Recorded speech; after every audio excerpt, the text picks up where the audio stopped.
All right, here's the reason I'm here. Cort Rowse, the coach of the Beaver Bobcats, a big win, put up 42 against Shadyside.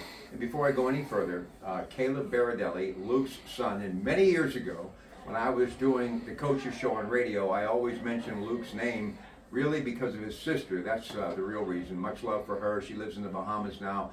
Love that family. So, Luke, I want to take time to congratulate you on your son. Got himself a touchdown and a big win. But this kid named Dre Hall, 182 yards, 4 touchdowns, 1 for 72 yards. But here was the best part of the Beaver County Times article, Coach.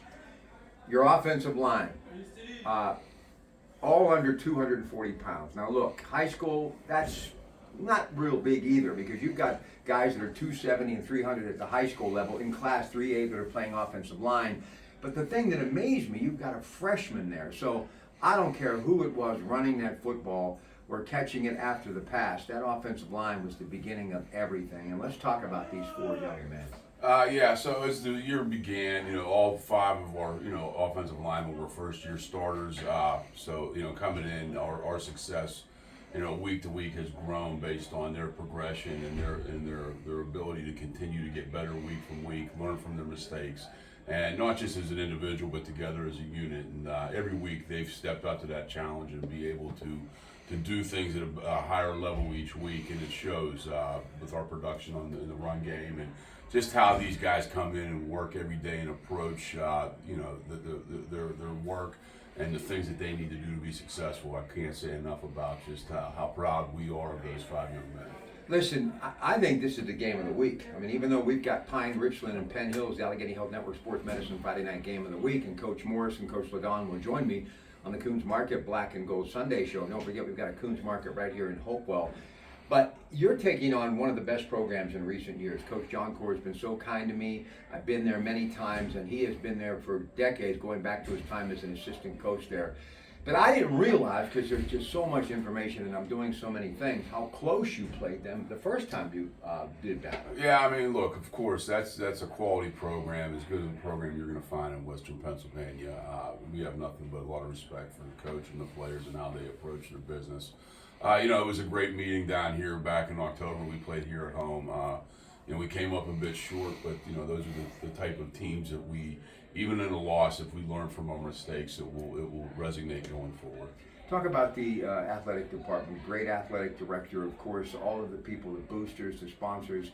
Really, they're enjoying this ride, and I'm sure they're going to be with you on Friday night. But this is really pure magic when you get to this the postseason, right? Oh yeah, we talked to the kids about September, October football is is exciting and things, but legacies are made in November, and week to week in November, the level of emotion, physicality, speed, and everything, it just keeps ratcheting up every week. And to watch these kids, it's been a great group of kids that we've had this year. They've come in, they've worked, and to see them to be able to reap the rewards from all the work they've put in all years, it's really a gratifying thing. Listen, I saw you guys and I loved it. You gave some special props to that football team that plays up there in Brighton Township. Let's talk about that whole thing and why it's such a special part of Beaver athletics, and that's really where it all kind of begins for many of these athletes. Oh no! So first of all, that's the youth program within our community, and we're building this program organically. From the bottom up. We want those kids to understand that we appreciate the work and effort they're putting in, and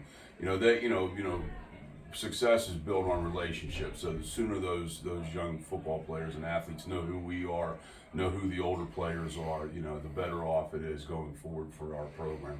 All right, a couple of more things. Coach Rowse, Beaver Bobcats, they take on Avonworth on the road. WPIL postseason continues. Looking back at the Shadyside game, you got to jump on them early, obviously. But man, ground and pound, you guys were just spectacular running that football. Yeah, our kids came out with a sense of urgency. The physicality. Our kids, even when things don't always go their way, one of the really great things about this group is they don't panic. They trust the process. They trust the coaching. They trust the play calling, and they just keep going out and just doing the things that they were taught. And they're having a lot of fun doing these things right now too. And I love the physical aspect of running the football. So, I mean, our kids are bought into that. Listen, I got to give you props too. The last time I was here, the weather was a whole lot more chilly. We were outside, and you were just kind of encouraging a young man to, get a grip, realize the weather can't be an element. It's all about being physical. It's all about, being laser focused, fundamentals, really just preparing more now than ever because it could be that final 60 minutes of football. I really believe, and Coach Matsup was talking to his players the other day over in Rochester during the film session, on any given Friday night, but especially this time of year, no matter who the favorite is, forget about it because it really is laser focused postseason football, and it can come down to a millisecond whether or not you win a football game. So you got to give it everything you can. You got to work through the pain, and you just have to be conscious of this could be everything, this game, and don't look beyond or don't look back, but stay in the moment. Well, no doubt, our preparation, is the keystone to success, right? So, and it's not just physical preparation. Life's a neck up game. It's the mental prep is just as important as the physical prep. So as we go to this time of year, physically, all the kids that are left playing, their bodies don't feel the same as they did in August. But mentally, they can actually be sharper and more tuned in and more dialed into the game and the tasks at hand. You realize, and me as a broadcaster, you as a coach, a former player, like it was with Coach Tarquinio, these young men, you're building bonds now that 20 years from now, 30 years from now, you'll see them in downtown Beaver, and it'll be like this moment you're living right now. No, I think today, so many things get wrapped up in the now and all of the social media offers and things of that nature. But the reason we are here is to build the next generation of fathers and husbands and leaders, and that is truly what is a blessing as a coach to be able to be a part of that young man's life, whoever that may be, for a short amount of time, and hopefully have a positive impact on them. He has a positive impact on a lot of people, and I love my time with him, and I love what they're doing here, and I couldn't be more proud of Coach Rowse and Beaver. So let's go Bobcats, Avonworth, Friday night, your Pratt Pack, coming up tonight on the radio beginning at 6 on KDKA.